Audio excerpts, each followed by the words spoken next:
Bien, buenos días a todos. Vamos a empezar la clase de hoy día, la clase teórica, que corresponde al tema 5 del avance de la programación del semestre. ¿Sí? Bien, el tema de hoy día se denomina la célula como unidad vital. A partir de este tema vamos a ver las diferentes funciones que cumplen las células en distintos organismos vivos que están considerados dentro de los 5 reinos, ¿sí? Bien, entonces, en este tema de hoy día, lo que vamos a ver es las diferentes células que existen y que la presentan los diferentes seres, ¿no? Y también vamos a ver las diferentes estructuras que conforman las células, tanto procariotas como eucariotas, que la conforman distintos organismos vivos, ¿sí? Entonces vamos a ver esas estructuras, la función que cumplen dentro de la célula y qué es en sí la célula, ¿sí? Bien, entonces comenzamos con la clase de hoy día. Bien. Vamos a empezar con un poquito de historia para que conozcan o para que recuerden cómo comenzó o cómo se descubrió la primera célula, ¿sí? Esto comenzó en el siglo XVII aproximadamente, ¿no? Donde un científico llamado Robert Hooke fue el primero quien observó la forma de una célula en un microscopio bastante rústico, ¿no? En esa época, ¿no? Entonces, él en un pedazo de corcho observó las formas que presentaban las células de un organismo. En este caso, si estamos hablando de un corcho, estamos hablando de una célula vegetal, ¿sí? Entonces, él en un principio a la célula la denominó celda, ¿sí? Por las estructuras individuales que presentaba cada estructura, ¿no? O cómo estaba la dividida, ¿no? Que era como una estructura tipo, como una red, como una mallita, ¿no? Que estaban divididos en varias celdas. Entonces, por eso él la denominó en un principio celdas, ¿no? Y después ya se conoció o se le dio el nombre de célula, ¿sí? Entonces, a él se le atribuye a la primera célula que observó a Robert Hooke, ¿sí? Bien, ¿qué pasó después? Después con el estudio y los avances y los nuevos descubrimientos, se dio a conocer nuevos equipos para la identificación y para la descripción de diferentes tipos celulares, ¿sí? Como es el caso de los organismos más complejos que se conocen hasta el momento, ¿sí? Hoy en día se conocen actualmente los microscopios más actuales, ¿no? Como les mencionaba, con el avance de la tecnología para la observación minúscula o la observación más detallada de distintos organismos como los más pequeños, que incluso son los virus, ¿no? Para su descripción de esto.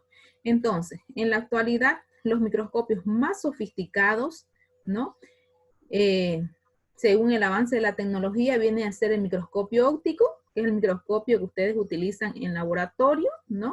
Que lo tenemos en la universidad, y el microscopio electrónico, que es el microscopio más sofisticado o más avanzado, a diferencia del microscopio óptico, ¿sí?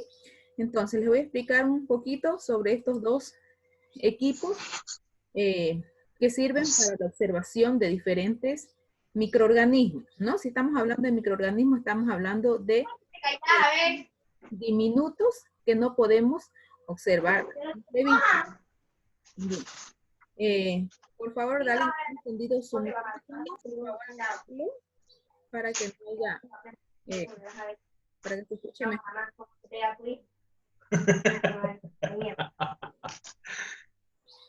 Entonces, Samuel, su micrófono. a ver, vamos a ver de quién está prendido el micrófono. Creo que ya lo silenciaron. Bien, entonces, el microscopio electrónico les decía que actualmente es el más actualizado, ¿no? Según la tecnología. ¿Cuál es la diferencia entre un microscopio óptico y un microscopio electrónico? Seguramente ustedes lo han visto en un laboratorio, les ha mencionado la docente de laboratorio, que el microscopio electrónico es más sofisticado o más actualizado tecnológicamente, porque acá en el electrónico se pueden ver organismos mucho más diminutos que los que se pueden ver en un microscopio óptico, ¿sí? Por ejemplo, en una célula, si yo voy a observar una célula animal o vegetal en un microscopio óptico, lo que puedo observar máximo es la forma de la célula, la membrana o la pared celular y el núcleo, ¿no? Y muchas veces puedo utilizar, observar algún tipo de pigmento que presente esa célula, ¿sí? Pero no puedo observar, por ejemplo, una mitocondria que presentan las células, no la puedo observar en un microscopio óptico, ¿sí? Mientras que un microscopio electrónico sí lo puedo hacer. Puedo observar desde un átomo, que es la unidad más pequeña, ¿no? O el compuesto más pequeño, lo puedo observar en un microscopio electrónico, mientras que en un microscopio óptico no lo puedo hacer. ¿Por qué? Porque las unidades de medida del microscopio óptico son de mayor tamaño que el microscopio electrónico. El microscopio electrónico, sus unidades de medida se denominan nanómetros, ¿no? Y el microscopio óptico, sus unidades de medida se denominan micrómetros, ¿sí? Entonces, los nanómetros son las unidades de medida más pequeñas que yo puedo observar en un microscopio electrónico, ¿sí? Por ejemplo, los virus que son más diminutos, los puedo observar en un microscopio óptico, pero a través de técnicas de tinción, ¿sí? De esa forma identifico, ¿sí? Mientras que en un microscopio electrónico puedo observar todas las partes que presenta un virus, ¿sí? Todas las estructuras específicamente, ¿sí? Entonces, a grandes rasgos, así les expliqué sobre la diferencia de estos dos tipos de microscopio electrónico y óptico, ¿sí? Para que ustedes tengan un conocimiento previo sobre estos dos tipos de microscopio, ¿sí? Bien, ¿qué más pasó en la historia del descubrimiento de la célula y del microscopio? En 1838, los científicos Sleden y Schwann hablaron sobre o mencionaron sobre que las plantas y los animales eran los organismos más complejos porque estaban formados por gran número de células y que estas eran las unidades básicas de estos organismos, ¿no? Luego, en 1855, ya surge otro científico, quien fue Rudolf Virchow, quien establece que solo se formaban células nuevas a partir de una célula ya existente o una célula preexistente, ¿sí? Entonces, ¿qué quiere decir? Que una célula siempre va a dar origen a más células a través de la división celular, que es la que realiza, o la división autónoma que puede realizar una célula, ¿sí? Y en 1880, August Weismann, quien era otro científico de la época, dijo que todas las células actuales tienen un origen en una célula ancestral, ¿sí? Entonces, que donde encontramos una célula, esa célula puede llegar a reproducirse y formar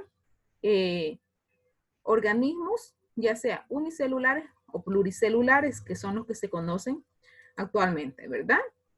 Bien, entonces, en conclusión de todos esos descubrimientos que hablaban sobre célula, se llegó a la conclusión de dar origen a lo que se llama la teoría celular, ¿sí? ¿En qué consiste la teoría celular? Consiste prácticamente, en algunos libros lo van a ver en 3 pilares y algunos en 4 pilares que consiste la teoría celular. La teoría celular, entonces, ¿qué nos dice? Nos dice diferentes definiciones sobre células, pero todas tienen un objetivo común, ¿sí? O todos mencionan algo que es verdadero acerca de la célula, ¿sí?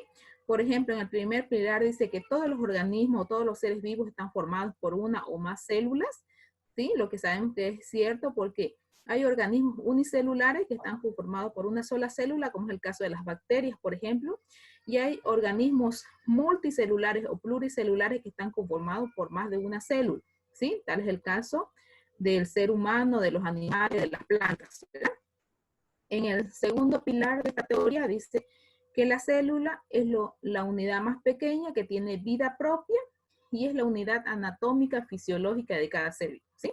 ¿Por qué anatómica fisiológica? Porque cada organismo tiene una forma definida de célula, ¿no? Dependiendo del lugar o del órgano donde se encuentra, ¿sí?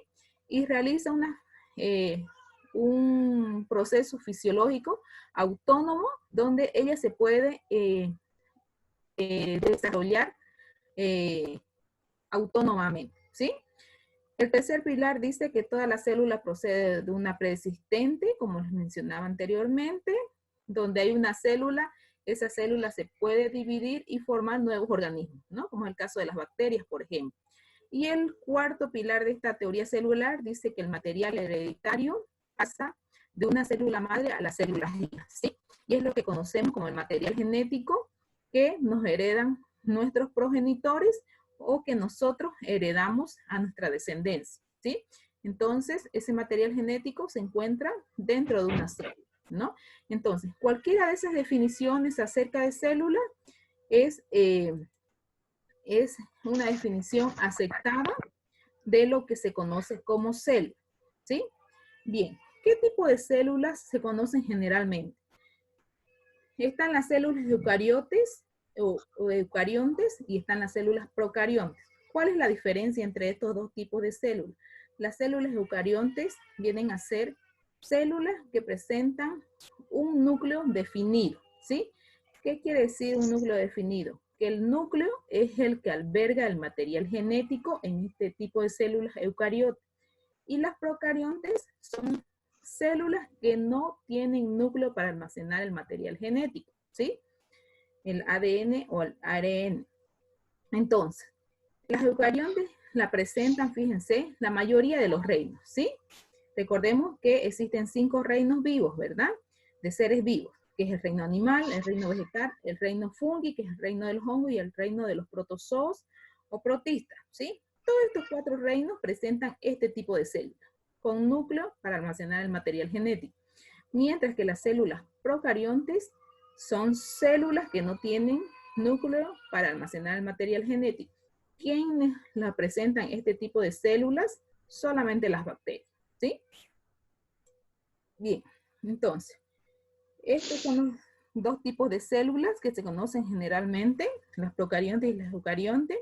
Las procariontes se dice que son células más simples, porque en tamaño son más pequeñas, no presentan gran número de estructuras celulares o organelas que se conocen.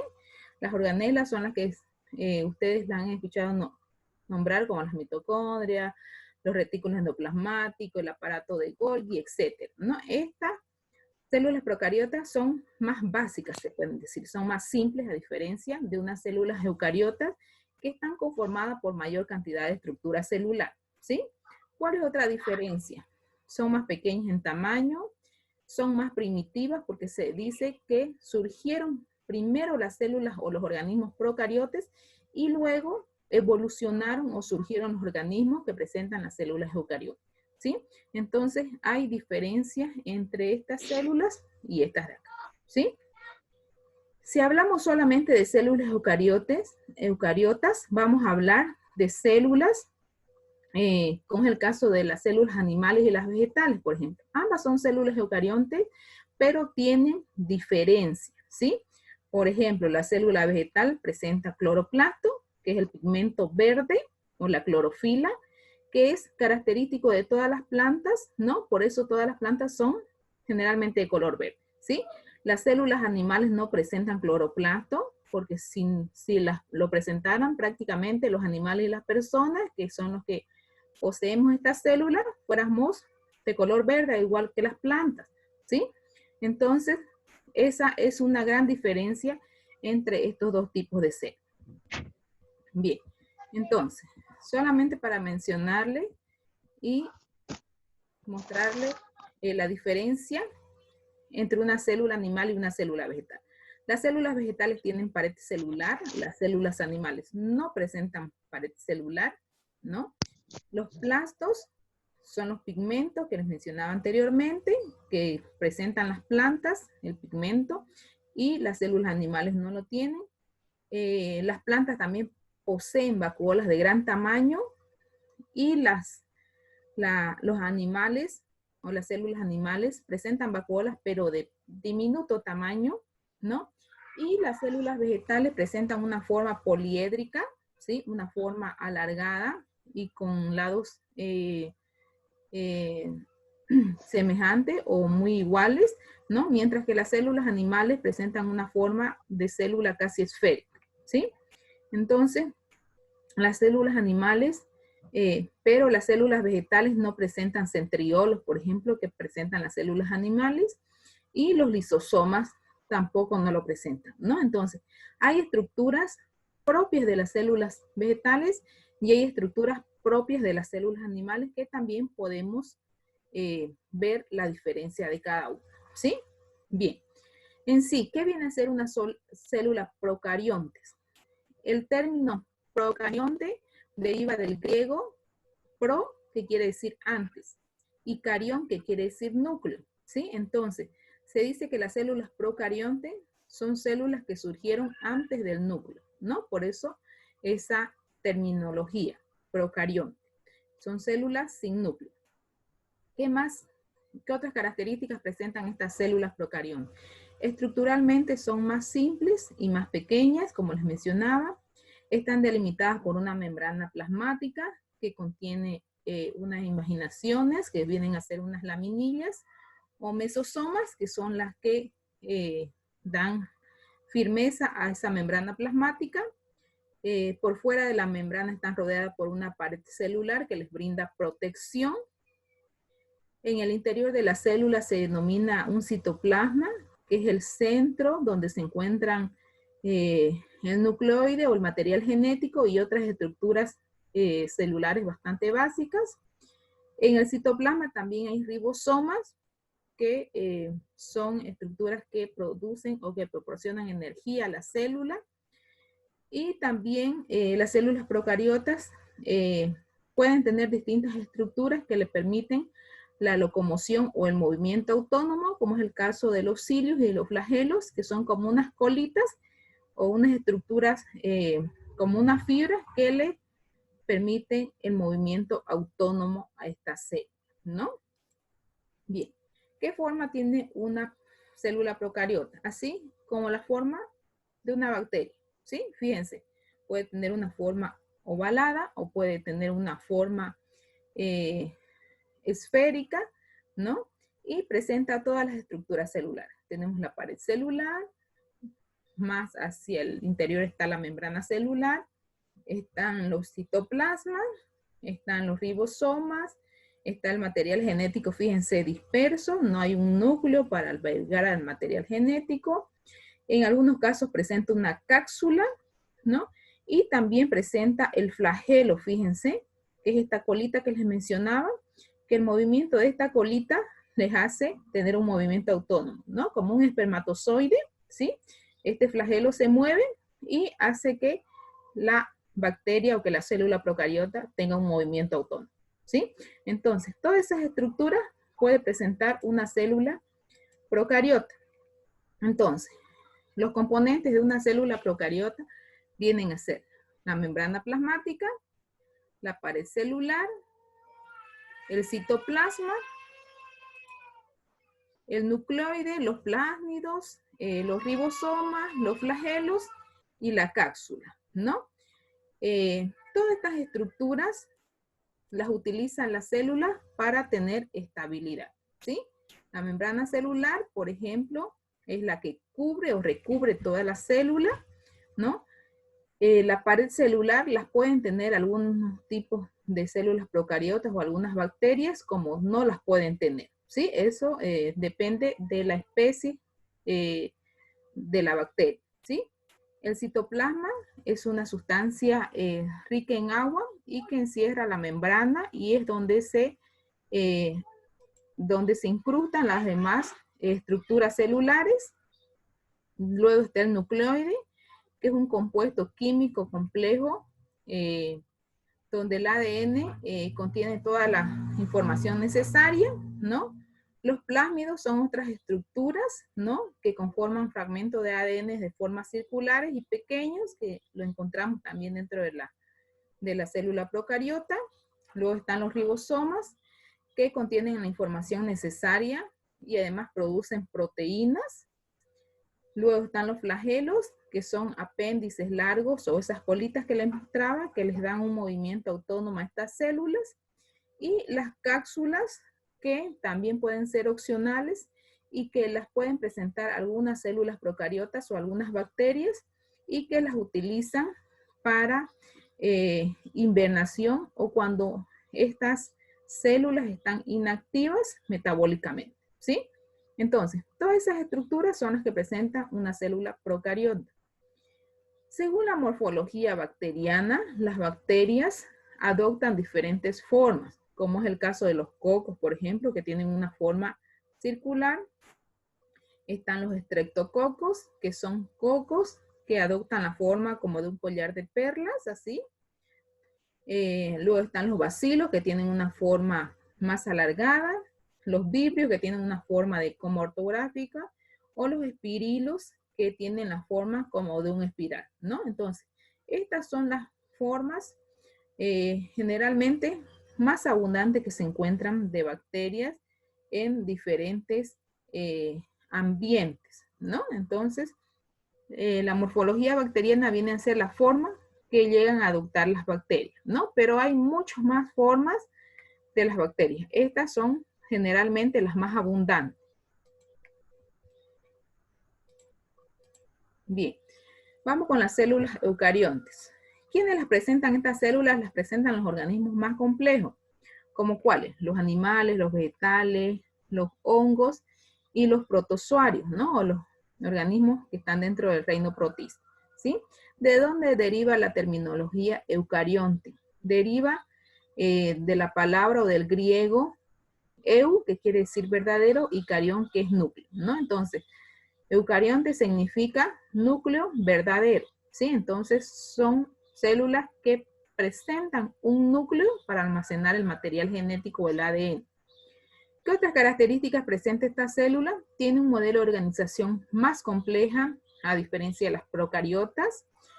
Su tamaño es mucho mayor, son más grandes. En el citoplasma hay estructuras celulares que cumplen diversas funciones y en su conjunto se denominan organelas celulares o estructuras celulares, ¿sí? Entonces, ¿qué forma tiene una célula eucarionte? En las células animales tiene una forma esférica comúnmente, ¿sí? Entonces, esa célula esférica está conformada por un gran número de estructuras celulares, como es el caso del núcleo, ¿no? Que alberga el material genético, el retículo endoplasmático liso y rugoso, las mitocondrias, las membranas, el citoplasma, etcétera, ¿no? En células animales. Y en células vegetales, que también son células eucariontes, también presentan un gran número de estructuras celulares similares o iguales a las células animales, pero hay estructuras específicas de estas células, ¿no? Como les mencionaba, la pared celular, por ejemplo, los plastos, ¿no? Que es el pigmento de color verde, y las vacuolas de gran tamaño en esta célula. Bien, vamos a ver la diferencia microscópica o de medida entre una célula procariota y una célula eucariota. Entonces, fíjense, les mencionaba que en el microscopio óptico las unidades de medida vienen a ser las micras o las unidades micrométricas que se conocen. Y en un microscopio electrónico las unidades de medida vienen a ser los nanómetros, ¿sí? Que se abrevian de esta forma, ¿sí? Estas son unidades de nanómetros y estas unidades micrómetros. Entonces, las unidades de micrómetros que presenta un microscopio óptico, que es el que utilizan en laboratorio frecuentemente de la universidad, entonces ahí podemos observar una célula y podemos observar, como les mencionaba, la forma de la célula, el núcleo, pero no podemos observar las estructuras, todas las estructuras que presenta una célula, ¿sí? Por ejemplo, Esta es una organela que viene a ser una mitocondria, ¿sí? Aquí dentro de la célula, cuando la observamos en un microscopio óptico, no podemos observar detalladamente una mitocondria. Mientras que un microscopio electrónico sí lo podemos hacer, ¿sí? Entonces, fíjense, aquí fácilmente en el microscopio óptico vamos a observar la forma que presenta la bacteria, pero no observamos detalladamente las estructuras internas, por ejemplo, como el material genético y otras estructuras celulares que presenta una bacteria internamente, ¿sí? En un microscopio óptico, mientras que en un microscopio electrónico sí lo vamos a ver, ¿sí? Además podemos observar virus en un microscopio electrónico, podemos observar las formas de las proteínas, los compuestos como los lípidos, las moléculas, incluso hasta átomos podemos observar en un microscopio electrónico, ¿no? Lo que no podemos observar en un microscopio electrónico. Entonces, fíjense, entonces esa es la gran diferencia entre estos dos tipos de equipos, ¿no? De observación para estructuras mínimas, ¿no? Que no se pueden observar a simple vista. Bien, entonces, todas estas estructuras que les mencionaba, que presentan las células procariotas, ¿no? En este caso, las células animales y las células vegetales, que son los organismos más comunes que podemos observar a simple vista, ¿sí? Entonces, a grandes rasgos y muy rápidamente, vamos a describir cada una de esas estructuras, ¿no? Esto es algo que ya ustedes han venido viendo, ¿no? O que conocen o que nos enseñaron desde el colegio, ¿no? Para que ustedes tengan un conocimiento de todas estas estructuras específicas, de todas estas estructuras, ¿sí? Por ejemplo, la membrana celular es una estructura que presentan las células eucariotas, ¿no? Y que su función principal es la protección o la cubierta de la célula, ¿sí? Es como una capa protectora la membrana celular, ¿no? Y que tiene la función de controlar la entrada y la salida de diferentes sustancias, tanto de adentro hacia afuera de la célula como de afuera hacia adentro, ¿no? Entonces, la membrana celular es una capa protectora, pero además es una capa selectiva. Selecciona lo que entra y lo que sale. Luego tenemos el núcleo celular, que es otra estructura que su principal función en la célula es almacenar el material genético. Todas estas hebras de material genético, ¿no? Que viene a ser el ADN, se ocupa de albergarlo el núcleo, en este caso, ¿no? En sí, los cromosomas vienen a ser material genético, ¿no? Que también forman parte de la estructura celular, de las células eucariotas, y que se encuentran en el núcleo en forma de una, si estamos hablando de ADN, de una doble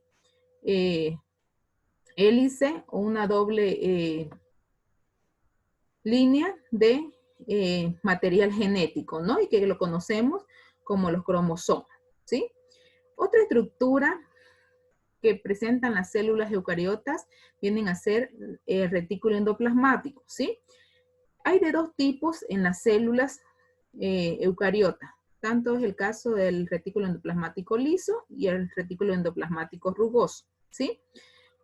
Ambos tienen funciones específicas diferentes. Por ejemplo, el retículo endoplasmático rugoso, que es este que ven aquí de color guindo o rojo, viene a ser un retículo endoplasmático que su principal función es la síntesis de proteína o la producción de proteína. Síntesis es igual a producción, ¿sí? O dar origen, ¿no? Entonces, el retículo endoplasmático rugoso produce proteínas y el retículo endoplasmático liso sintetiza o produce lípidos e hidratos de carbono, ¿sí?